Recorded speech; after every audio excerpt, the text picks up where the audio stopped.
Cigarette पीने से रोज़ा भी टूटेगा और उस बंदे के ऊपर कफ़ारा भी लाज़िम होगा। और इसी तरह अगर कोई बंदा निस्वार डालता है, निस्वार डालने से अगर उसके असरात हलक में ज़ाहिर होंगे और अगर उसका ज़ायका हलक में महसूस होता है, तो इस सूरत में फिर रोज़ा टूट जाएगा। कोई बंदा ये कहे कि हम टिश्यू पेपर में अगर लपेट कर निस्वार डालते हैं, तो इससे हमारा रोज़ा नहीं टूटेगा, तो फिर भी ये बात समझ लें कि अगर तो उसके असरात, अगरचे आपने उसको टिश्यू पेपर के अंदर डाल दिया निस्वार को, फिर भी अगर उसके असरात और उसका जायका हलक में महसूस हुआ, तो इससे रोज़ा टूट जाएगा। कोई बंदा ये कहे कि हमारे तो जायका हलक में महसूस नहीं होता है, तो तब भी इससे इज्तिनाब ज़रूरी है। ये अमल मकरूह है, अपने आप को रोज़े की हालत में मकरूह अमल से बचाना भी ज़रूरी होता है, तो इससे इज्तिनाब करें, निस्वार से, सिगरेट से।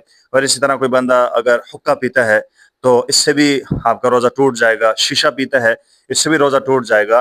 तो ये चीज़ें ऐसी हैं कि जिससे क़ज़ा लाज़िम होती है, तो इन चीज़ों से अपने आप को बचा के रखें रोज़े की हालत में। अलबत्ता सिगरेट पिएँगे तो दोनों चीज़ें फिर लाज़िम हो जाएँगी, क़ज़ा भी उसके बंदे के ऊपर लाज़िम होगी और इसका कफ़ारा भी अदा करना होगा। अल्लाह ताला से दुआ है कि अल्लाह ताला हमें इन चीज़ों से गैर रमज़ान के अंदर भी बचने की तौफ़ीक़ नसीब फ़रमाए, चूँकि एक नशा है। और रमज़ान के अंदर तो बतौर ख़ास अपने आप को इन चीज़ों से बिल्कुल इज्तिनाब करते हुए दूर रहना है। अल्लाह ताला हम सबको अमल की तौफ़ीक़ नसीब फ़रमाए।